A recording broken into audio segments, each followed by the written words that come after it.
All right, this is our strict press or overhead press progression. We want to start by making sure that you have the shoulder mobility to press things overhead. What a lot of folks find is they lack shoulder mobility and they find lower back instability in order to make an overhead-ish movement happen. We want to make sure that you can do this movement safely and healthily.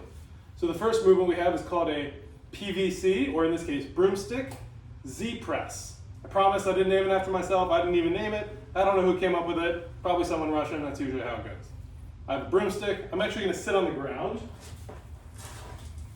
And I'm going to put my legs as straight as I can get them. If you need to bend them a little, that's okay. But that's a good reason to take a look at your shoulder mobility and your hamstring mobility and make sure that you can even get in this position in the first place. So I'm going to straighten my legs, sit up as tall as I can so that my back is flat. This is not good. This is what we want. And that's a good reason for us to press overhead, is to work on this position, because we all spend all day just like this, right? Not great. You want to make sure you can get fully upright and extend your mid-back.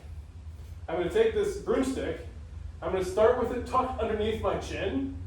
Now, if we had a barbell, ideally it would rest on your shoulders, but you're aided in doing that by having a weight of the barbell, but we don't have that, so under your chin is fine. My elbows, however, have to be in front of the bar. This is not a good starting position. Even if it is under your chin, that's bad. Elbows all the way up, sit up tall, and I'm going to pull my head back, but not my whole body. It's just get your chin out of the way, press overhead, and finish with your head back through. But notice I'm not leaning forward, I'm not leaning backwards, I'm sitting up straight. Let's do a few.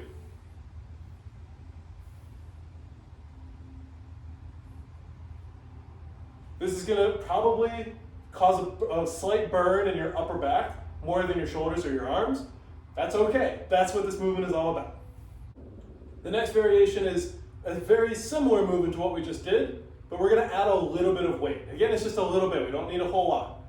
The only big change that we're going to make, your legs are still straight, you're still sitting up tall, is your hands are going to be facing each other instead of turned out like they were with the PVC pipe. But again, this movement is all about sitting up upright and pressing your hands straight overhead. So I've got my dumbbells, elbows are in front of me, sitting up tall, and I'm just going to press overhead, not letting my torso move at all. I'm not leaning backwards or forward, just straight up. The next movement is a half kneeling press. We're starting to introduce your hips, but in an isolated and controlled way. So I'm going to be in this lunge position. If you need a pad under your knee, that's okay. But if this position is limiting to you, that tells me there's a problem with your hip or your low back that we need to address before you start pressing heavy weights overhead. Lunge position, dumbbell is in the same hand as your down knee, elbow in tight, and I'm just going to press overhead. Same rules as my torso should not move. Should make sure that you're not leaning forward or leaning backwards. Should be able to just press straight overhead. All right, now we are going to press from a standing position. So 2 dumbbells, elbows in front, palms facing, core is tight, glutes are squeezed. I'm just going to press straight up. Again, your torso should not move at all as you're doing this. You should stay straight up. Your hips also shouldn't move. A lot of folks tend to do one of these. We want to keep your hips tucked underneath you. Just drives straight up. The last movement here is a barbell, or in this case, broomstick press overhead. This one is a little bit different, and it's the last movement in the progression because it's going to be a little more challenging for your shoulders. By forcing your hands to turn facing away from you, we're changing how your shoulder functions a little bit, and that's why this one's last, because I want to make sure you have the strength and mobility to support this one. But other than that, it's the same as what we just did with the dumbbells. So I'm going to start again with that PVC or broomstick tucked under your chin. But if you have a barbell and you're using a bar, it would rest on your shoulder. Under the chin, glute squeeze, abs tight, head comes out of the way, but I'm not leaning back. It's just pull your head, press straight overhead, bring it back down. Straight overhead, bring it back down.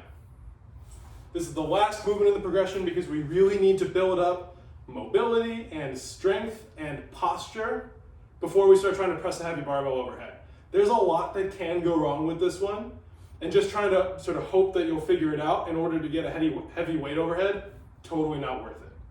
As always, get as far as you can in this progression and then cycle back to the very beginning, because the things that you're going to repeat the most when you cycle back, those are the things that will help you get better on and on and on and on and on. That's why it's called a progression, because each beat builds upon itself and follows itself very nicely.